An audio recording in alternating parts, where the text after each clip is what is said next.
በጣም ይቅርታ ታካሚውን ልናተርፈው አልቻለም።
እዛ ቤት አትመለሽ።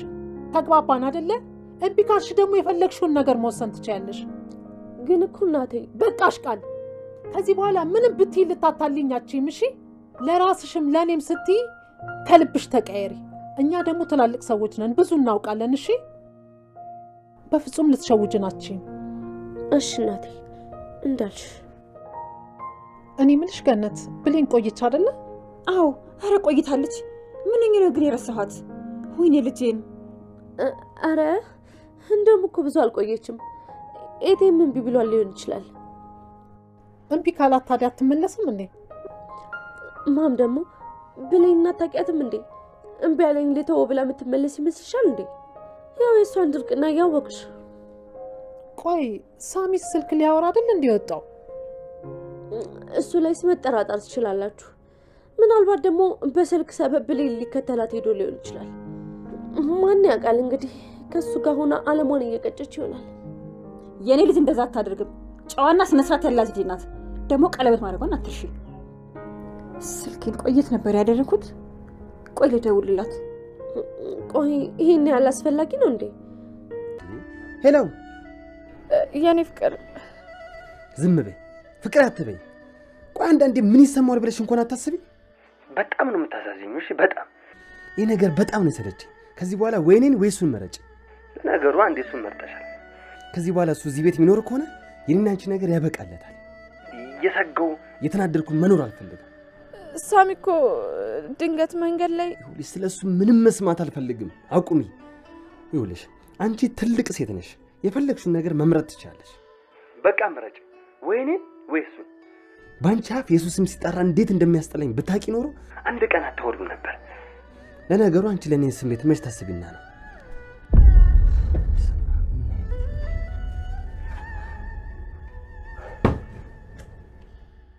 ዳግም ስልኩን ዘጋብኝ።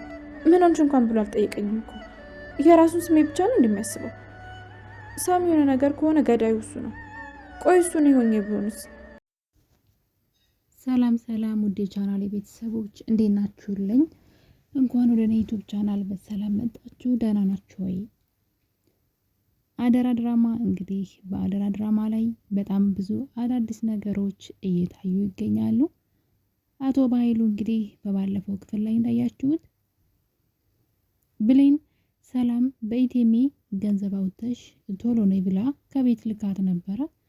በዛ ሰዓት እንግዲህ ብሌን ብቻዋን ነበረ ወጥታ ሄደችው። ነገር ግን በኃይሉ መንገድ ላይ አግኝቷት ነበረ። ስትሄድ ብቻዋን ስለነበረ የሆነ ነገር ትሆናለች ብሎ እንግዲህ ወዲያው ከኋላዋ ተከታትሏት ሳሚ ወጥቷል። ከዳግም ይልቅ ብሌንን የሚወዳት የምር የሚያስብላት ሳሚ ነው ብዬ የማስበው ለዚህ ነው። እንግዲህ ስትወጣ እንኳን በኃይሉ ሊጎዳት ይችላል ብሎ ተከትሏት ነበር የወጣው። እዛ ጋር ሰላም እንኳን አላሰበችም ይሄን ነገር። አብረዋት ያሉ የላኳት ሁሉ ሰዎች ብቻዋን ስትወጣ ችግር ይገጥማታል ብለው አላሰቡም።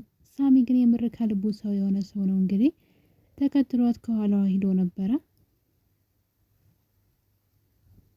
እና እንግዲህ በኃይሉ ብቻዋን አገኘዋት ብሎ ሁላችንም እንደውም የፈራነው ነገር ኢቲኤሙ እጇ ላይ ስላለ በግድ አስገድዶ ከኢቲኤሙ ገንዘቡን እንድታወጣ ያስገድዳታል። የሰላምን ንብረት እንዳለ ገንዘቧን ባንክ ያላትን ይወስድባታል ነበረ ሀሳቤ። ነገር ግን በኃይሉ ከሱ ይልቅ ጉልበት እንደመጠቀም ነው ሲሞክር ያየ ነው። በዛ ላይ ደግሞ የሚገርመው ነገር እንግዲህ ብሌንን አንቆ በግድ እያሰቃያት እያለ ከእጄ የምታመጭ መስሎች ነበር ወይ እንደዛ ስትወኝ የነበረው እያለ እንግዲህ አንዲት ፍሬ ልጅ ማለት ነው። በዛ ላይ የእህቱ ልጅ የሆነችን ምን አይነት ጨካኝ ሰው እንደው ባላቅም እንግዲህ ልጅቷን ሲያሰቃያት እያየን ነው። መንገድ ላይ አንቋት ነበረ። በመጨረሻም እንግዲህ እንደጠበቅነው ማለት ነው ሳሚ መጥቶበታል ማለት ነው። ወይም ደግሞ ሳሚ ደርሶላታል። ሳሚ ከባይሉ ጋር ታግሎ እንግዲህ ብሌንን አድኗታል። ከዛ በኋላ እንግዲህ እንደተለመደው በኃይሉ ቅጥቅጥ አድርጎ ደብድቦት ነበረ ሳሚ። ነገር ግን የሚያሳዝነው ነገር በኃይሉ እንደምታውቁት ወይ መሳሪያ ታጥቆ ነው ወይም ደግሞ ስለት ነገር ይዞ ነው የሚዞረው ስራውን ስለሚያውቅ ማለት ነው። ስለዚህ ሳሚን እንግዲህ ከወደቀበት ተነስቶ ሳሚን ሲታገሉ በጩቤ ወግቶታል። ሳሚ እንግዲህ ደግሞ በጣም ፈሷል። ብዙዎቻችሁ እንግዲህ ሳሚ ከሞተ ድራማውን አናይም እያላችሁ ነበረ። ለብሌን ብሎ ነው ሁሉ ዋጋ እየከፈለ ያለው። ሲጀመር ከባህሉ ጋር መጣላት የጀመረው ብሌን ማለት ሲጀምርና መልካም ሰው መሆን ሲጀምር ነው እንጂ መጀመሪያ ላይ በኃይሉ ራሱ እሱን ይፈራው ነበረ። በመጨረሻም እንግዲህ ሳሚ ከተወጋ በኋላ በኃይሉ ወግቶት የሞተ መስሎት አምልጦ ሄዶ ነበረ። ታዲያ በመጨረሻም እንግዲህ ብሌን እሱን ለማዳን በጣም ብዙ ነገሮችን ስታደርግ ነበረ። ከዛ ውስጥ እንግዲህ አንደኛው የደወለችው ወደ እናቷ ስልክ ነበረ። ሁል ጊዜ ብሌን ወደ እናቷ ስልክ ስትደውል በጣም እናቷን ፈልጋ ስትደውል ወይም ደግሞ ለብሌን ጠቃሚ ነገር ሰው ሲደውል ከስልኳ አጠገብ ቃል አለች። በጣም ነው የሚገርመው። ታዲያ እንግዲህ ብሌን በተደጋጋሚ ወደ እናቷ ወደ ገነት ስልክ ስትደውል ለአጋጣሚ ደግሞ ወይዘሮ ገነት ሰላም ልታዋራት ከቤት ወጥታ ነበረ። ምክንያቱም ቃል በድጋሚ ወደ ሰላም ቤት ልትመለስ ነው። ይሄ ድራማ በጣም ምንድነው ወንጀለኛ በተደጋጋሚ ጥፋት እንዲያጠፋ ያበረታታል። ቃል በጣም ወንጀለኛ ናት። በዛ ላይ ደግሞ የውሸት ታሪክ የሰውን ሕይወት ቀምታ የውሸት ልጅ ነኝ ብላ የምትኖር ወንጀለኛ ናት። እንደ ሕጉ ሲታይ በኃይሉ ያልሰራው ወንጀል ያላደረገው ወንጀል የለም።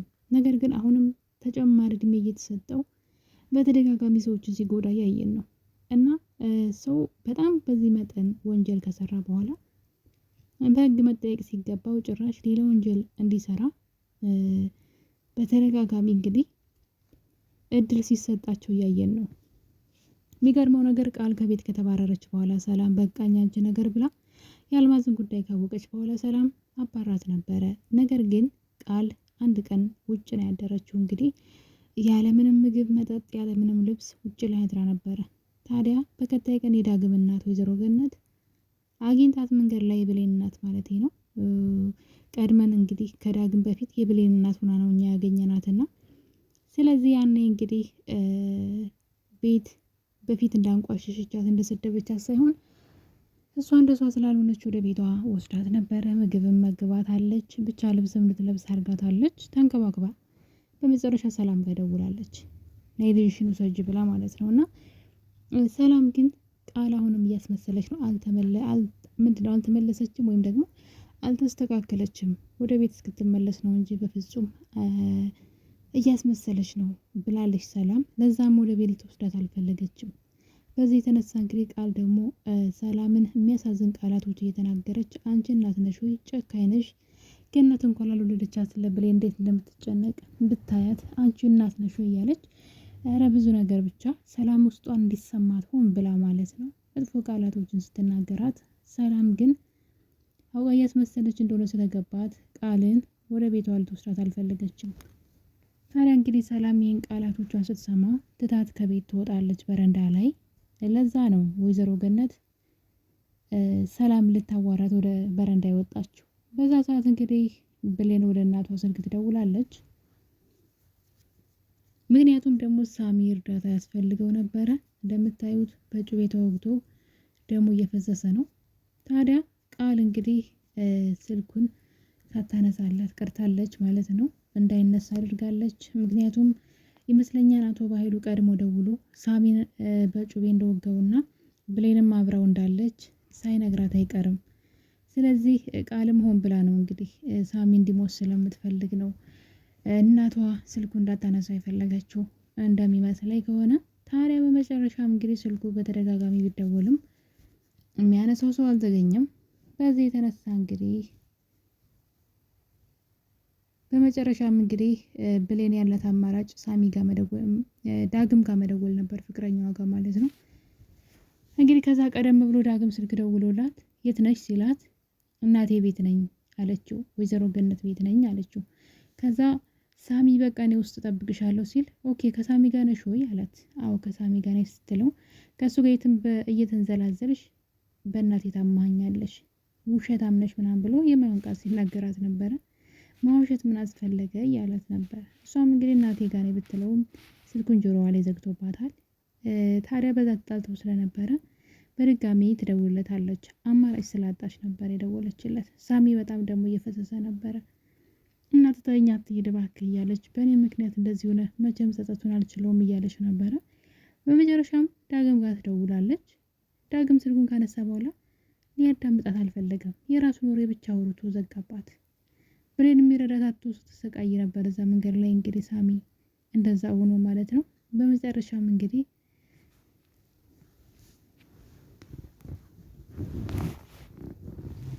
የዳግም ጓደኛ ጋር ደውላ እዚህ ቀደም ካስታወሳችሁ ለዳግም ብሎ የደበደበው ልጅ ወይም ደግሞ ከጓደኞቹ ጋር ሆነው ሳሚን ደብድበውት ነበረ። እሱ ልጅ እንግዲህ እንዲረዳት ደውላለት መጥቶ ሳሚን ሆስፒታል ወስደውታል። ግን በጣም ብዙ ደም ፈሶታል ሳሚ እውነት ለመናገር ከሆነ እና የመትረፉ ነገር ትንሽ አሳሳቢ ነው። በፍጹም ግን መሞት የለበትም ባይ ነኝ። ታዲያ እንግዲህ እዛ ሕክምና ላይ እየተደረገለት እያለ በጣም ብዙ ከቆዩ በኋላ ዶክተሮቹ መጥተው ነበረ። ሲመጡ ግን ጥሩ ፊት አላሳዩአቸውም። ሳሚ የሆነ ነገር እንዳይሆን በጣም ፈርቻለሁ። ወይ ማስታወስ ሊያቅተው ይችላል፣ ያለፈ ህይወቱን ሊረሳ ይችላል። ብቻ ከብሌን ውጭ ነገሮችን ሊያስታውስ ይችላል ብዬ አስባለሁ። ከዛ ውጭ ግን የሆነ ችግር እንዳለ ግን ግልጽ ነው፣ ከዶክተሮቹ እንደተረዳሁት ከሆነ ማለት ነው። ሳሚ በፍጹም ምንም መሆን የለበትም። ምናልባት ሳሚ የሆነ ነገር ከሆነ ብሌን ከዳግም ጋር አትቀጥልም። ምክንያቱም እርዳታውን ፈልጋ ስትደውልለት ጆሮዋ ላይ ነው የዘጋባት። በአለም ምንም ባልተጨበጠ ነገር፣ ምንም ባልተያዘ ነገር በጥርጣሬ ብቻ እሷን ሳያዳምጣት እንግዲህ ስልኩን እሷ ላይ ጆሮዋ ላይ በመዝጋት ሳያዳምጣት ስለቀረ ብሌን በጣም ልቧ ተሰብሯል። ሳሚ በእኔ ምክንያት ነው እንደዚህ ሆነው ብላለች። ምክንያቱም ሳሚ እንደዚህ ሆነው እውነቷን ነው፣ እሷን ለማዳን ከባህሉ ብሎ ነው። በኃይሉ እሷን ሊጎዳት ነበረ። ታዲያ እሱ ነው የደረሰላት። ሁሌ የሚጠብቃት በችግሯም ከጎኗ የማይጠፋው የሚገርመው ነገር እሱ ነው። ቀለበት ያደረገላት ፍቅረኛ ነኝ የሚለው ሌላ ሰው ነው። በችግሯ ደግሞ ከጎኗ ሁል ጊዜ የሚገኘው ሳሚ ነው። ታዲያ እንግዲህ አሁንም ቢሆን ከችግር አድኗት ነበረ። ነገር ግን ራሱን አደጋ ላይ ጥሏል ማለት ነው። አሁን ላይ ሳሚ በጣም በአሳሳቢ ሁኔታ ውስጥ ነው ያለው። እንግዲህ የሆነ ነገር እንደሆነ ግን ግልጽ ነው፣ ከዶክተሮቹ እንደተረዳ ነው ከሆነ ማለት ነው። የባለፈው ክፍል ላይ እንግዲህ ያለቀው ዶክተሮቹ ለብሌን የሆነ ነገር ሊነግሯት ሲመጡ ነበረ። ልክ የፊታቸው ላይ የሚታየው ያዘነ ፊት ነበር እና ለዛ ነው እንግዲህ ሳሚ የሆነ ነገር ሳይሆን አይቀርም ያልኩት። ግን ምንም መሆን የለበትም፣ ምንም መሆን የለበትም ባይ ነኝ። በተለይ ለብሌን ያስፈልጋታል። ከሳሚ ጋር ከዳግም ጋር ሆነችም አልሆነችም ማለት ነው ጥሩ ሰው ነው። ከትላንት መጥፎ ማንነቱ ተመልሶ ተቀይሮ መልካም ሰው ሆኖ ለሰዎች የሚያዝን ቅልብ ያለው ሰው ነው። ስለዚህ ምንም መሆን የለበትም ብዬ ነው የማስበው። ሳሚ ከሞተ ግን ብሌንና ዳግም አብረው አይቀጥሉም ብዬ አስባለሁ። ምክንያቱም ብሌን ዳግምን ገዳዩ አንተ ነህ ብዬ ነው የማስበው። አንድ ነገር ቢሆን ብላለች። እንግዲህ ፍቅረኛዋ እስከሆነ ድረስ ስትደውልለት ሊያዳምጣት ይገባል። ዝም ብሎ የራሱን ሀሳብ ብቻ ከማራመድ ተጠይቆና ተረድቶ ቢሆን ጥሩ ነበረ። እንግዲህ በችግሯ በፈለገችው ሰዓት ዳግም እሷ ላይ ጆሮዋ ላይ ሳሚ እኮ ስትለው ገና ነበረ ስልኩን የዘጋባት። በሌላ በኩል ደግሞ ማብቂያ የሌለው የቃል ክፋት። ቃል እንግዲህ ሁሉ ነገር ተቀጣ። ሁሉም ሰው አይንሽን ላፈር ብሏት ጎዳና ላይ አድራ ተርባ ተጠምታ እንኳን አሁንም ድረስ ክፋትን ከአእምሯ ማውጣት አልቻለችም። በጣም ይገርማል። ብሌን አሁንም እናቷን ማግኘት እየቻለች አይደለም። ምክንያቱም ደግሞ የቃል ክፋት ቀጥሏል። ቃል ከዛ ነገር በኋላ እንግዲህ በድጋሚ ወደ ሰላም ቤት ልትመለስ እያቋመጠች ነው። ያ ልክ ነው ብዬ አይደለም። እዚህ ቀደም ሲጀመር ወጥታ ነበር፣ መመለስ አልነበረባትም። ታዲያውን ከተመለሰች በኋላ ደግሞ በድጋሚ ያስወጣቻት። አሁን ደግሞ ልትመለስ እያሰቡ ነው። እና ይህ ነገር እንዴት ነው ማለት ቃል ብትችል ልትጸጸትና ለሰላምና ለብሌን እውነቱን ልትነግራቸው ይገባ ነበረ። ምናልባት ቅጣቱን ሁሉ ያቀልላት ነበረ። ሰላምም ላትጨክንባት ትችል ነበረ። አሁን ግን ሰላምን በጣም እያጨከነቻት ነው። ምህረት እንዳታደርግላት፣ ይቅርታ እንዳታደርግላት፣ ለእስር በራሷ ጊዜ ልትዳረግ ነው ማለት ነው። እንግዲህ ሌላ ጥፋት እንድታጠፋ ካልሆነ በስተቀረ በድጋሚ ቃልን ወደ ቤት መመለሱ አግባብ ነው ብዬ አልልም። ምክንያቱም ቃል አሁንም ተንኮሏን ቀጥላለች። ይቺ ሞኝ እኮ አመነችኝ እያለች ነበረ። ሰላምን ለማሳመን ብዙ ነገር ስትል ነበረ። ከዛ እንግዲህ ወደ ቤት እንዴት እንደምትመለስ እንዴት መልሳ ወደ ውርሱ እንደምትገባ እያሰበች ነው። ይህ ነገር ለበኃይሉ በጣም ጥሩ አጋጣሚ ሆኖለታል፣ ደስትም ብሎታል። ነገር ግን የሚገርመው ነገር ቃል ንብረቱ እጇ የገባ ቀን በኃይሉ አሽቀንጥራ እንደምጥለው አለማወቁ ነው የገረመኝ። የሚገርም ነው። እና ወደ ቤተሰቦች እንግዲህ አሁንም አደራ ድራማ ላይ ብሌን ስለ እናቷ ምንም አይነት ፍንጭ እያገኘች አይደለም። ታሪኩን ትተውታል። በአጠቃላይ ብሌን እናቷን የመፈለግ ነገር አንድ ሰሞን ነበረ በጉጉት ለመፈለግ ለማስፈለግ ስትሞክር የነበረው። ከዛ በኋላ ግን ከነመፈጠሩ ታሪኩን ራሱ ዘንግተውት ወደ ሌላ ሄዷል ማለት ነው። ታሪኩ እንግዲህ አሁን እያጠነጠነ ያለው ቃል አሁንም የሰላም ልጅ ነኝ በማለት በኃይሉ ገንዘብ ወዳድነቱ፣ ሳሚ ብሌንን ማፍቀሩ፣ ዳግም ደግሞ ብሌንን መጠራጠሩ ላይ ነው ድራማው ያተኮረው። የብሌን ታሪክ ተዘንግቷል።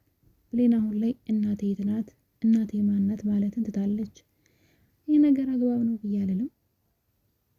ምክንያቱም ደግሞ ብሌን ስለ እናቷ ማሰብና እናቷን መፈለግ አለባት ብዬ አስባለሁ። ውድ ቤተሰቦቼ እንግዲህ አደራ ድራማ አሁንም ታሪኩን ዘንግቶ በሌላ ታሪክ እየሄደ ያለው ሳሚ በብሌን ምክንያት ሆስፒታል ገብቷል።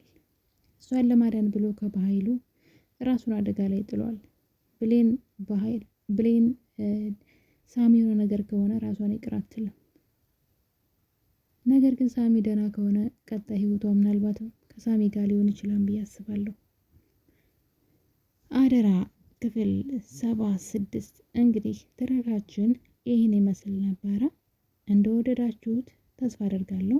ሼርና ላይክ አድርጉልኝ። ሀሳብ አስተያየታችሁን ኮሜንት ላይ። በቀጣይ እስከምንገናኝ ቸር ቆዩልኝ።